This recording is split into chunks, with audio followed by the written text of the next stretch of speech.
সঞ্চয় মঠ, গুরু মঠ, বাবু মঠ, জাগির মিয়া, চড়ই উঁচুই, বিরাম ত্রিপুরা, শীতল মোহন,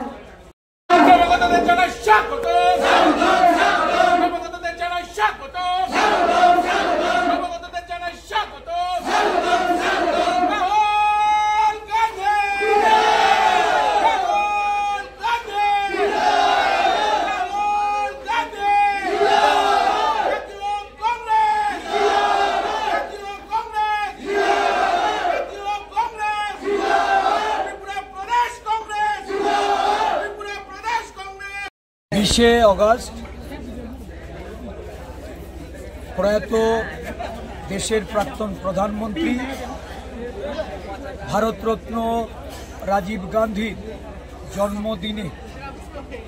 করবুক ব্লকের আইলমারা এই সদ্ভাবনা দিবস উদযাপনে যে কর্মসূচি হাতে নেওয়া হয়েছিল, আজকে এই কর্মসূচিতে এই করবুক সহ পার্শ্ববর্তী অমরপুর এবং জুলাইবাড়ি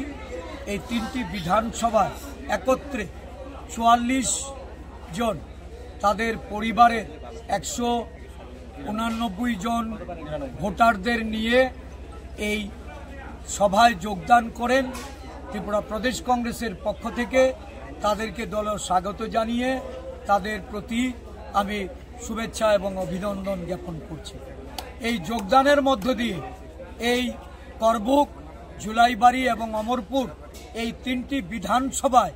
কংগ্রেস দল আরও সাংগঠনিক শক্তি অর্জনে সক্ষম হয়েছে এবং আগামী দিন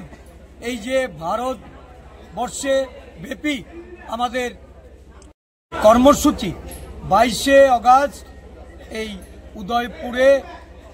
উদয়পুর জেলা কংগ্রেসের যে কর্মসূচি, এই কর্মসূচিতে ব্যাপক কংগ্রেসের নেতা কর্মীদের সমাগম ঘটিয়ে আমরা ভারতবর্ষের প্রধানমন্ত্রী যিনি চুরি করে গদিতে বসেছেন তার গদি ছাড়ার জন্য আমাদের আওয়াজ তুলব এবং রাজ্য জুড়ে আগামী ৭ই সেপ্টেম্বর অবধি এই কর্মসূচিতে আমরা রাজ্যের জনগণকে সেখানে সমর্থন জানিয়ে সক্রিয় অংশগ্রহণের জন্য আমরা আবেদন রাখছি। জয় হিন্দ, বন্দে মাতরম। কোন কোন পার্টি সেরা এসেছিলেন? তারা ত্রিপুরা মথা, বিজেপি এই দুটি মূলত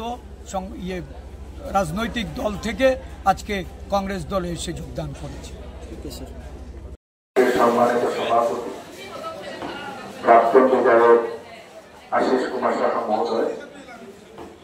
ত্রিপুরা প্রদেশ কংগ্রেস কমিটির সাধারণ সম্পাদক নীলকর মহোদয়,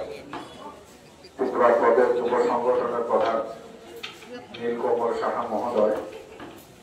ত্রিপুরা প্রদেশ কংগ্রেস কমিটির মাননীয় সম্পাদক এই বিধানসভা কেন্দ্রের লালপুর নেতা কমল দেওয়ান মহোদয়, অমরপুর ব্লক কংগ্রেসের মাননীয় সভাপতি হারাদন দাস মহোদয়, মনবাজার ব্লক কংগ্রেস সভাপতি জেলা প্রমুখ সহ আজকে সভা যারা এসছে, মায়েরা বোনেরা সজ্জন মন্ডলী, এই বাজারের ব্যবসায়িক কিন্তু ক্রেতা বিক্রেতা বন্ধুগণ, আরক্ষা দপ্তরের পুলিশ বাইরে এসেছেন, সবাইকে শ্রেণীভেদে প্রণাম, কৃতজ্ঞতা, ভালোবাসা জানিয়ে খুব সংক্ষিপ্ত আকারে কিছু আপনাদের কাছে বক্তব্য রাখতে চাই।